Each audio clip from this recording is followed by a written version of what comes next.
Romanos, capítulo 8, Novo Testamento, capítulo 8, depois de Atos, Romanos, antes de Coríntios, Romanos capítulo 8, versículo 18.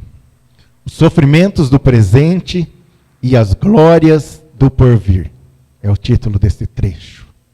Diz assim: porque para mim tenho por certo que os sofrimentos do tempo presente não podem ser comparados com a glória a ser revelada em nós. A ardente expectativa da criação aguarda a revelação dos filhos de Deus.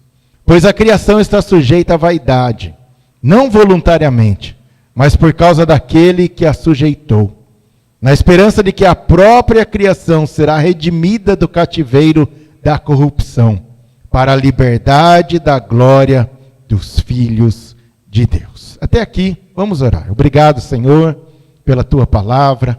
Ó Espírito Santo, fala conosco agora, que não seja eu, mas que o Senhor possa falar a cada coração, possa trazer a cada um a palavra certa, pois Tu que sondas os corações e as mentes, Tu conheces as necessidades de cada um que aqui está. E nesta noite, que a Tua palavra vá de encontro a cada necessidade, Pai.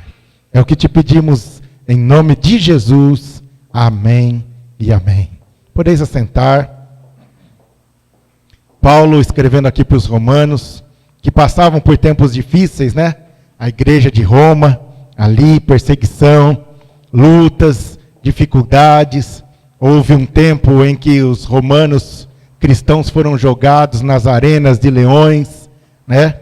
Foram acusados de pôr fogo em Roma. O próprio imperador Nero pôs fogo em Roma, e ele acabou acusando os cristãos, diz que eram os cristãos que tinham colocado fogo. Houve uma grande perseguição, eram tempos difíceis, e Paulo escreve essa parte dos romanos para dar ali um ânimo aos cristãos. E não é diferente para nós hoje. Por isso que a palavra de Deus, ela é atual, ela se renova. Tanto serviu para os romanos naquela época de perseguição, como serve para nós hoje, os cristãos que vivemos neste mundo, que vivemos aqui, nessa expectativa que Paulo fala aqui, né, de sermos redimidos. Por quê? Porque, como ele diz aqui, o sofrimento do tempo presente. Todos passam por aflições, todos passam por lutas. O próprio Jesus diz que no mundo nós teríamos aflições. O próprio Jesus diz que nós seríamos perseguidos como ele foi perseguido, ser odiado como ele próprio foi odiado. E os sofrimentos são constantes, né? Sempre há lutas e dificuldades de um lado, de um outro. Uma hora é na saúde, outra hora é nas finanças, outra hora é no relacionamento. E sempre há lutas, sempre há dificuldades, sempre há momentos difíceis. Mas Paulo diz, olha, eu tenho por bem certo. Ele fala assim, tenho por certo que os sofrimentos desse tempo agora, da nossa vida agora, não se pode comparar com o que vai vir no futuro, com a glória que virá no futuro. Então, quando passarmos por lutas e aflições e dificuldades, que todos têm, nós temos que ter isso em mente, que tudo isso passa, vai passar, as lutas, as aflições, essa vida vai passar, mas o que virá no futuro, para aquele que permanecer fiel, o que virá no futuro para aquele que ficar com Jesus até o fim, que permanecer de pé, não se pode comparar. As glórias, a nova Jerusalém, a vida eterna, onde não haverá mais choro, onde não haverá mais lutas, onde não haverá mais sofrimento, onde Deus vai enxugar toda lágrima. Paulo diz, eu tenho por bem certo que as aflições do tempo presente não se podem ser comparadas com o que há de vir. E aí ele fala no versículo seguinte que a ardente expectativa da criação aguarda a revelação do Filho de Deus, dos filhos de Deus. O que ele queria dizer com isso? Que até a natureza, que até tudo que Deus criou aí, aguarda porque a própria natureza está gemendo. Nós vemos aí, né? Nós vemos, as pessoas falam, olha, está tudo aí, tudo errado. Enchente, né? Em pleno mês de julho, chuva de junho, né? Tempestades, sofrimentos, pessoas morrendo, e uma hora frio, uma hora calor. A natureza parece que está ficando meio louca, e eu falo, mas aquecimento global que é o culpado. Não é nada disso. É que quanto mais se achega o tempo, quanto mais se achega a hora que Jesus virá buscar a igreja, mais a natureza está se mostrando ali, gemendo. A natureza está ali mostrando que ela também está vendo, por causa da corrupção do homem, do pecado, ela também está sentindo essa maldade, essa malignidade, e a própria natureza está guardando expectativa, tem uma grande expectativa, ardente expectativa, para que Jesus venha, para que Jesus leve a sua igreja, para que se consuma tudo neste mundo, para que tudo seja renovado, porque a palavra de Deus diz que quando a igreja estiver lá, quando tudo passar aqui nesta terra, quando o diabo, seus anjos, todos aqueles que não crerem em Jesus forem julgados, haverá uma nova terra, um novo céu, tudo será renovado, tudo será transformado, tudo será conforme Deus criou no começo, antes do pecado. Tudo ali será agora novo. Nós vemos a natureza, né? A gente vê na natureza, e há um tempo atrás eu estive comentando isso, né? Como há uma violência na natureza. Quando Deus criou os animais, né? Os próprios tigres, leões, né? Deus criou todos os animais ali, conviviam com Adão, com Eva, todos entre si, todos comiam ali mato, comiam vegetais, né? Não comiam uns aos outros, não havia aquela briga, não havia aquela maldade, às vezes, que a gente vê nos animais, né? Parece, mas animal não tem maldade, mas a gente vê, né, que às vezes a gente assiste programas de animais aí e vê que todos os animais têm que ter uma disputa para saber quem que vai ser o que vai dominar tudo, o que vai cuidar de todas as fêmeas, né? Tudo isso demonstra a corrupção, né, que acabou vindo, a maldição que acabou vindo sobre todos, sobre os animais, sobre a terra, sobre o clima, sobre os homens. Tudo acabou ali sendo corrompido por causa do pecado. Mas Paulo diz que um dia tudo isso será renovado. A palavra de Deus diz que um dia tudo será novo. O leão vai de novo estar junto com o cordeirinho. Os animais, nós cremos que na nova terra vai haver animais também. E todos estarão ali, né, em concordância, todos estarão juntos. Não haverá mais essa maldade, não haverá mais este mal que hoje domina tudo. E Paulo diz, né, que a ardente expectativa da criação, toda a criação aguarda a volta de Jesus. Toda a criação aguarda a revelação dos filhos de Deus. Que essa revelação é quando Jesus voltar. É quando aqueles que são do Senhor forem salvos.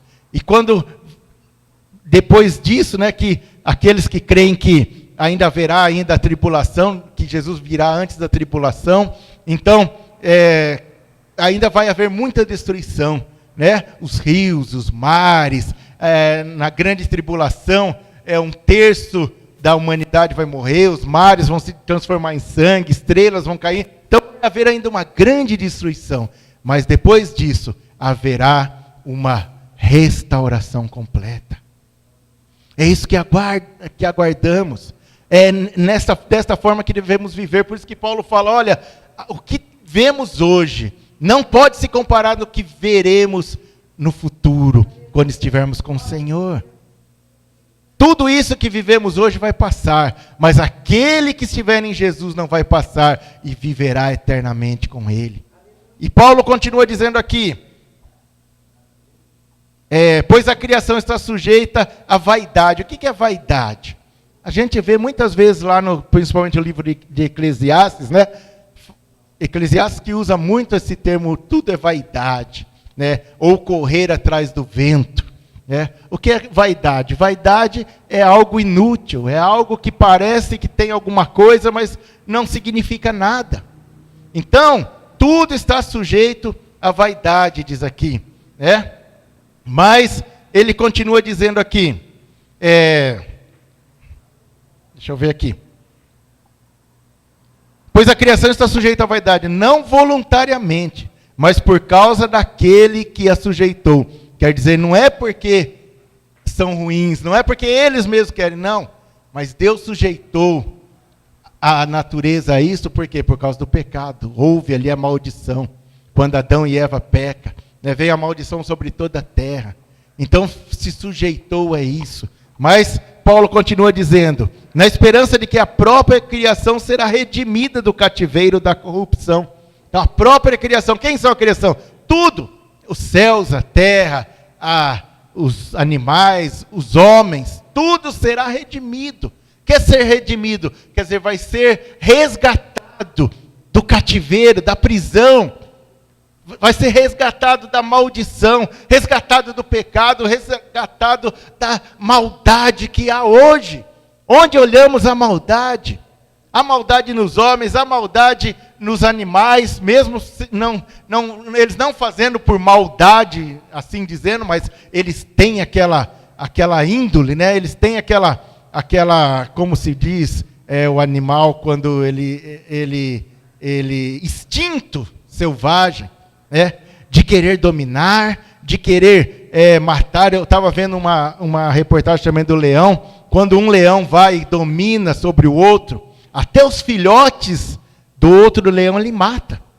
Ele vai lá, ele sabe que era do outro leão, os filhotinhos, às vezes os filhotes pequenos, ele vai lá e mata. Porque é do outro leão. Isso daí não é natureza normal, mas é por causa do pecado. Deus não criou o animal desta forma, mas quando o homem pecou, tudo foi corrompido. O mal dominou tudo e todos. E por isso que a criação, ela vai ser redimida do cativeiro da corrupção, para a liberdade da glória dos filhos de Deus. Quer dizer que toda a criação vai ser restaurada, para a glória de quem? De nós, que somos os filhos de Deus. Viveremos numa terra transformada. Viveremos numa terra em que tudo será novo. Novos céus, nova terra, tudo novo. E tudo para nós. O Senhor Jesus diz, eu vou preparar lugar e vou voltar para buscar. Tudo está sendo feito, tudo será feito para a glória dos filhos de Deus. Quem são os filhos de Deus? Os que creem em Jesus, os que aceitam Jesus como seu único e suficiente Salvador. Porque como o mundo fala, todo mundo é filho de Deus. Não. Filho de Deus, quem crê em Jesus e quem o aceita como o único e suficiente Salvador. Como diz em João, a todos quantos o receberam, deu-lhes o poder de serem feitos filhos de Deus. Receber quem? Jesus. Quem não recebe Jesus, quem não aceita Jesus como seu único Salvador, continua sendo criatura de Deus. Foi criado por Deus, mas não é filho de Deus. E não vai herdar aquilo que Deus tem para os seus filhos. A herança é só para os seus filhos, os que são chamados, os que estão escolhidos, os que recebem a Jesus como seu único e suficiente Salvador. E no versículo 22 diz, porque sabemos que toda a criação, a um só tempo, geme e suporta angústias até agora. Até hoje. Paulo escreveu isso há mais de quase 2000 anos atrás, e até hoje. A natureza, a criação toda, ela geme. A gente vê aí terremotos, a gente vê aí tsunamis, a gente vê aí tempestades, furacões, tudo isso é a natureza gemendo. É a natureza se revelando, é a natureza mostrando que não está certo as coisas, que tudo foi mudado. por causa do homem e do seu pecado.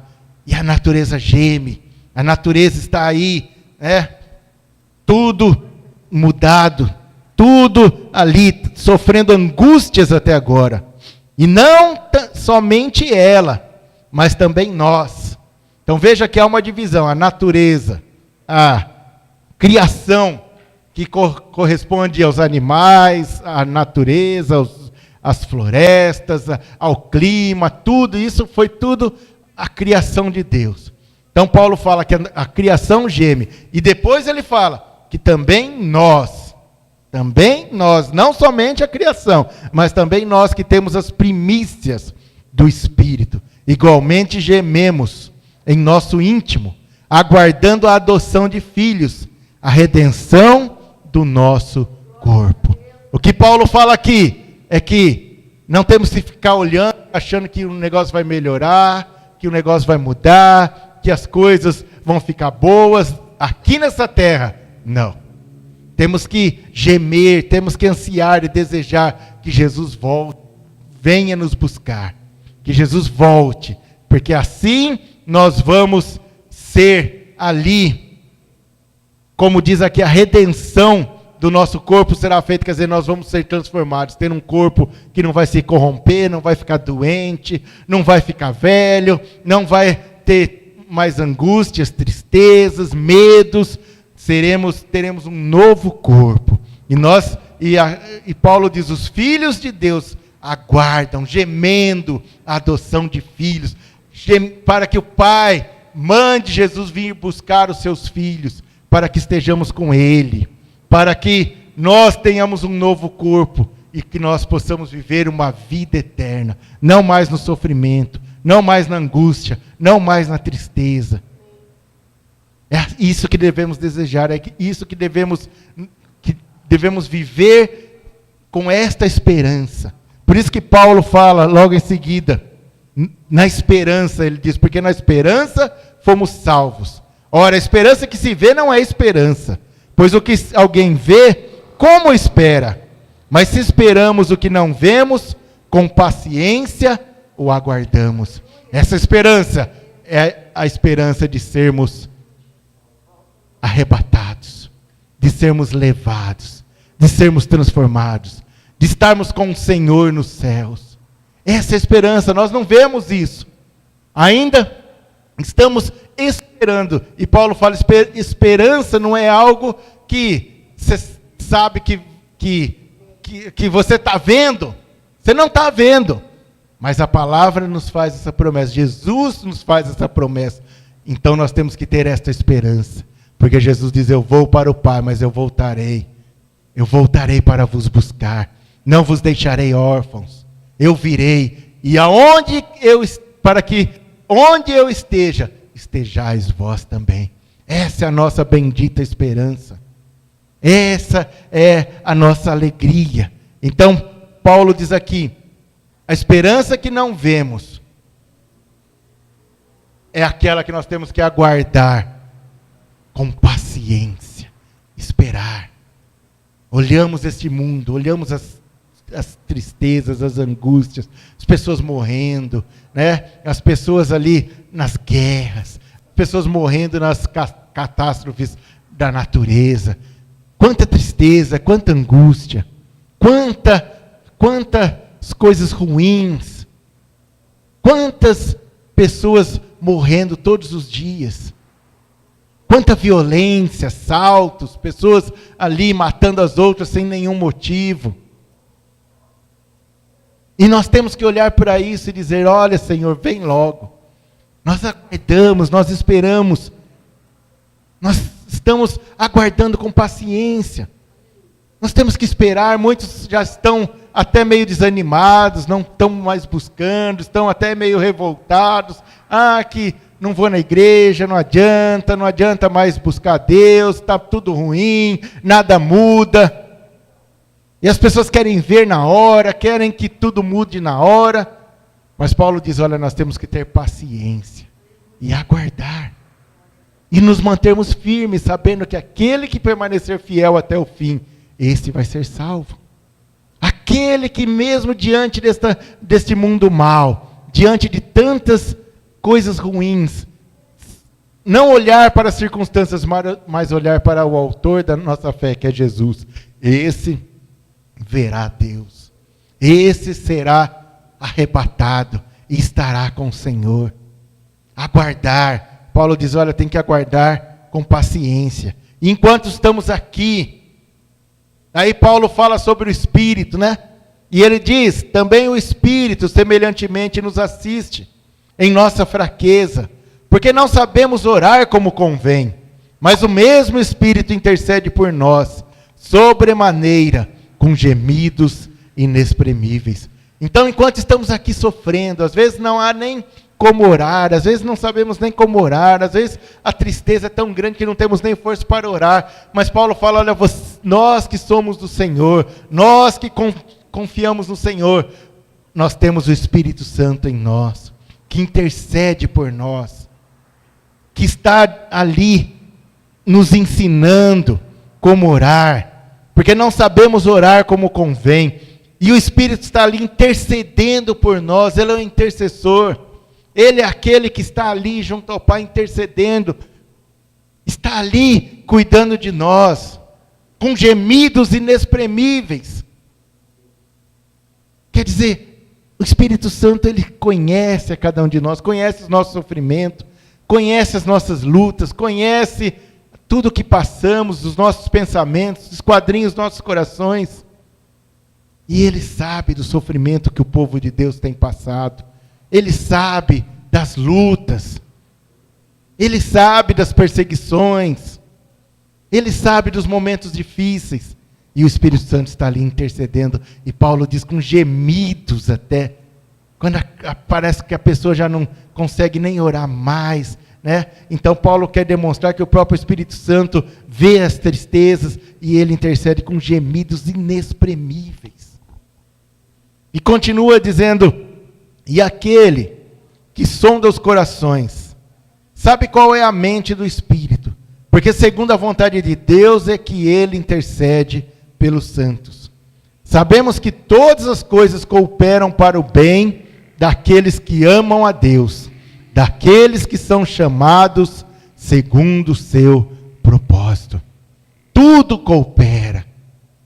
Mesmo os sofrimentos do tempo presente, está cooperando, está nos ajudando, está nos fortalecendo, está nos mostrando o poder de Deus em nós, porque Paulo fala, olha, quando eu estou fraco, aí que eu sou forte, porque o poder de Deus se aperfeiçoa na minha fraqueza. Isso ele falou quando ele tinha pedido para Deus três vezes para que Deus tirasse o espinho da carne que havia nele. E Deus falou, olha, a minha graça te basta. E Paulo diz, eu vou esperar na tua graça. Mesmo fraco, mesmo no sofrimento. E Paulo escreve aqui, tudo coopera para o bem daqueles que amam a Deus. Tudo, daqueles que são chamados. E continuando diz, porque aos que de antemão conheceu, também os predestinou, para serem conformes à imagem de seu Filho, a fim de que ele seja o primogênito entre muitos irmãos. Todos aqueles que são chamados por Deus. Porque o próprio Jesus diz, não fosse vós que escolhesses a mim, mas eu escolhi a vós. Nós somos escolhidos. Não porque somos privilegiados, não porque somos diferentes dos outros, mas porque um dia nós nos achegamos ao Senhor. Com pecados, com erros, com falhas, mas tivemos fome e sede do Senhor e nos achegamos. E o recebemos. Todos têm oportunidade de receber a Jesus. Jesus veio e morreu pelo mundo todo, mas muitos não querem.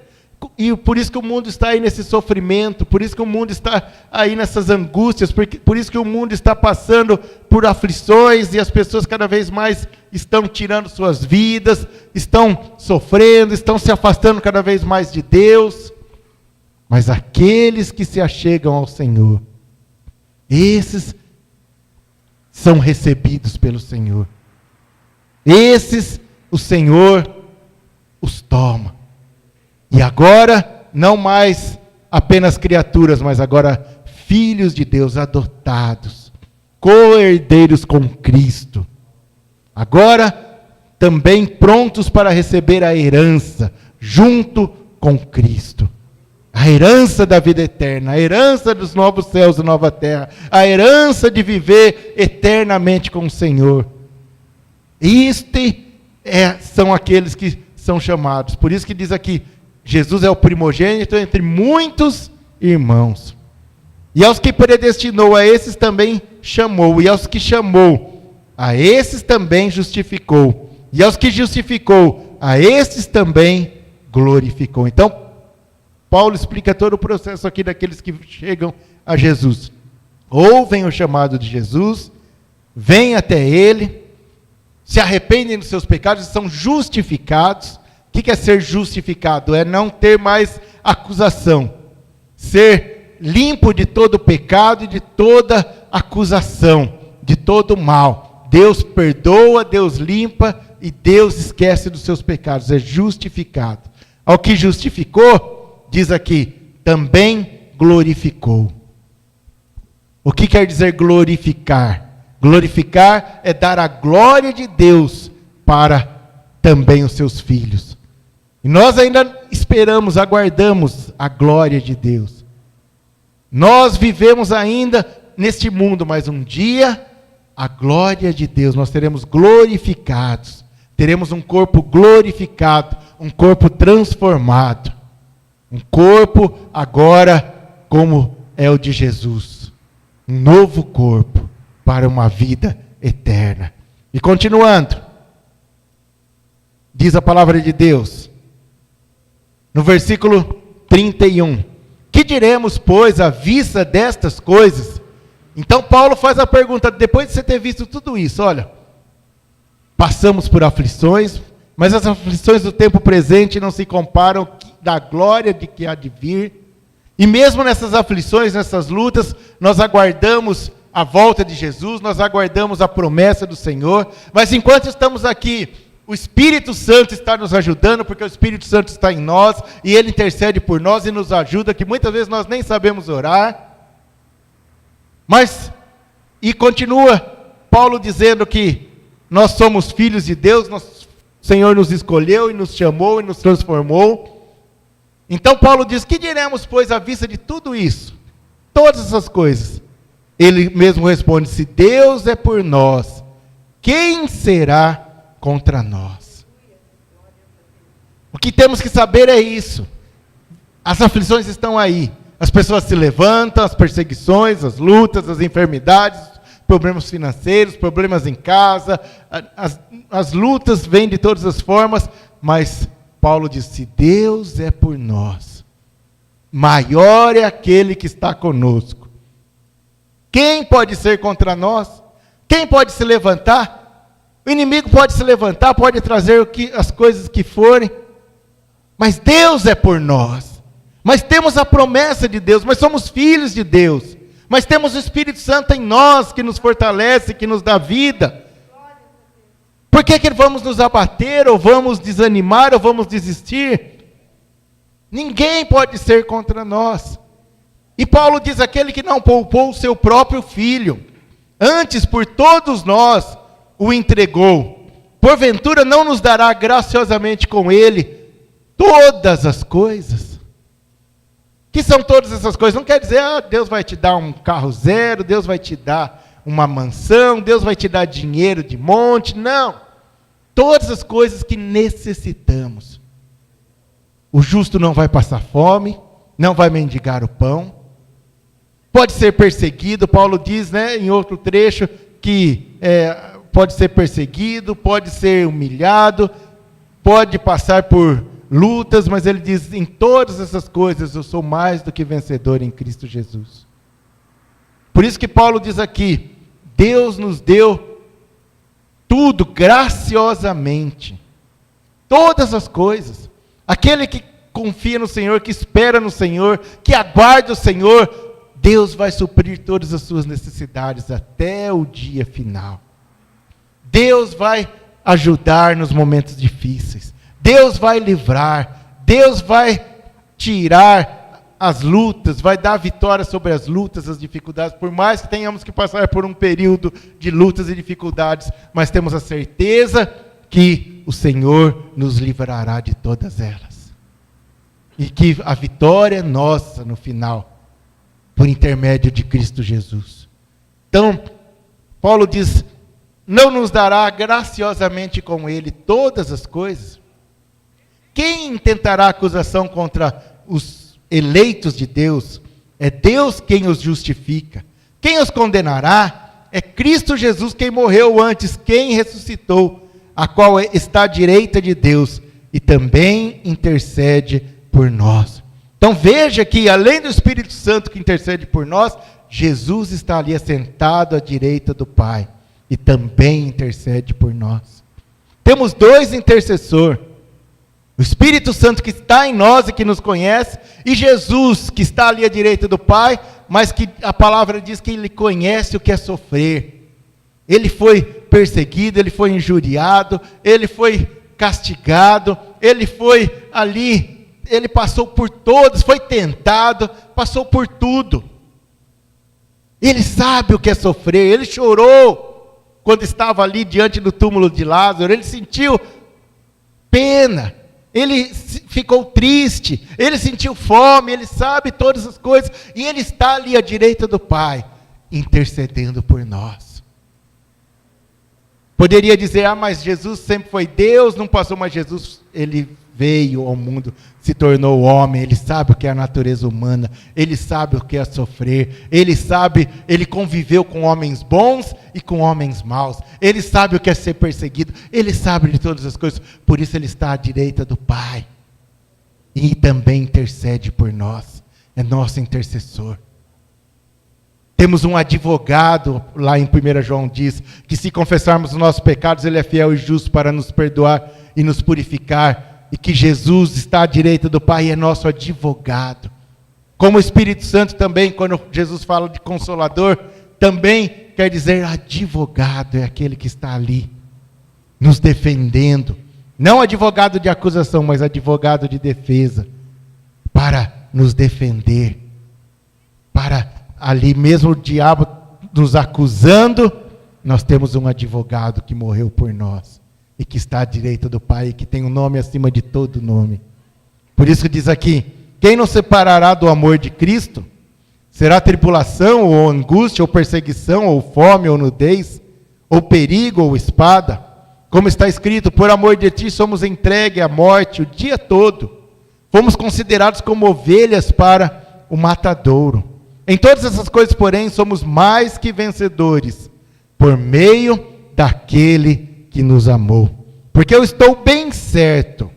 Veja que nós começamos o versículo falando, tenho por certo. Quer dizer, tenho certeza. E agora de novo Paulo fala, eu estou bem certo. De que nem a morte, nem a vida, nem os anjos, nem os principados, nem as coisas do presente, nem do porvir, nem os poderes, nem a altura, nem a profundidade, nem qualquer outra criatura poderá separar-nos do amor de Deus que está em Cristo Jesus, nosso Senhor. Veja que Paulo põe uma lista grande aqui de todas as coisas, né? Todas as coisas difíceis, morte, o que estamos passando agora no presente, o que vamos passar no porvir, no futuro, nada pode nos separar do amor de Deus. E se estivermos com Ele, se andarmos com Ele, um dia estaremos com Ele no céu. Nada pode nos tirar a salvação, a não ser que nós não queiramos. Mas se nós persistirmos, ninguém, nem morte, nem potestade, nem o diabo, nada pode nos tirar a adoção de filhos, a salvação, a vida eterna. Por isso, enquanto estamos aqui, os sofrimentos são grandes. Hoje que nós temos a mídia, a televisão, a internet, que nós vemos aí todos os dias, né? Coisas terríveis acontecendo. Nós temos que aguardar e pedir, Senhor, volte. Porque só assim nós nos livraremos deste mundo mau e das coisas ruins deste mundo. Porque enquanto estivermos aqui, as aflições do tempo presente vão continuar. Mas Nada se compara à glória do que virá, do porvir, da vida eterna e de tudo aquilo que Jesus nos preparou. E que está lá no livro de Apocalipse, a Nova Jerusalém, novos céus, nova terra, que Deus vai enxugar toda lágrima, sem sofrimento, sem morte, sem angústia, mas uma vida eterna, junto ao Pai, junto a Jesus, que morreu por nós, na presença do Senhor. Por isso, não perca a esperança. Por mais que venham tempos difíceis, por mais que as lutas venham, por mais que as dificuldades, por mais que o mundo esteja assim, como o Roberto falou hoje, né? As pessoas estão aí deturpando a palavra, homens se levantando aí, falando, as pessoas se afastando de Deus, as pessoas sendo escandalizadas, e Jesus disse que nos últimos tempos seria assim mesmo, que muitos se escandalizariam, muitos seguiriam falsos profetas. Então nós vemos aí, e muitas vezes a gente vê, né, esses pregadores, a gente tem dó do povo, o povo está ali, muitos não conhecem, muitos não leem a palavra, e o próprio Jesus diz, né, que o meu povo perece porque não conhece a palavra. Estão ali sendo enganados por falsos profetas, por falsos apóstolos, falsos pastores, estão ali vivendo uma vida de angústia e de tristeza, e muitos desses daí nem falam do porvir, querem que as coisas boas sejam agora, só falam que vai ser bom agora, que vai viver agora, que vai ter agora, que vai virar empresário, que vai fazer isso, que vai fazer aquilo. Mas o que nós não podemos ficar esperando as coisas deste mundo, e nem buscando as coisas deste mundo, porque o nosso tesouro está no céu, porque aguardamos, como Paulo diz aqui, a nossa esperança é a volta de Jesus. Jesus vindo para nos buscar. E temos que esperar com paciência, aguardar. E, se possível, levar e mostrar àqueles que estão sendo enganados que o foco não é a vida aqui, mas o foco é a vida futura, eterna. E que o mundo vai de mal a pior, que não adianta a pessoa pensar, vai melhorar, vai acabar a corrupção, o mundo vai melhorar, vai melhorar o efeito estufa, se fizer ali um monte de ações, vai melhorar o mundo. Não. O mundo vai de mal a pior. A natureza vai cada vez mais gemer, a natureza cada vez mais vai mostrar a sua fúria. O mundo cada vez vai de mal a pior, porque aguardam também. A própria natureza aguarda a redenção. Aguarda a restauração de tudo aquilo que Deus fez que era tão bom. E que por causa do pecado foi desvirtuado, foi mudado, foi transformado. E que agora nós vemos aí como está o mundo. Como estão as pessoas, como está a natureza e tudo. Por causa do pecado. Gemendo. Aguardando também ansiosamente que tudo se refaça. Vamos fechar nossos olhos, vamos orar. Nesta noite, a palavra do Senhor fala ao nosso coração que nós devemos não mais nos preocuparmos com as aflições do tempo presente, não mais ficarmos olhando por aquilo que passamos, mas aguardar pacientemente aquele que se manifestará, aquele que virá, porque as aflições do tempo presente não se podem comparar com a glória que há de vir, com aquilo que Jesus foi preparar para nós e que nos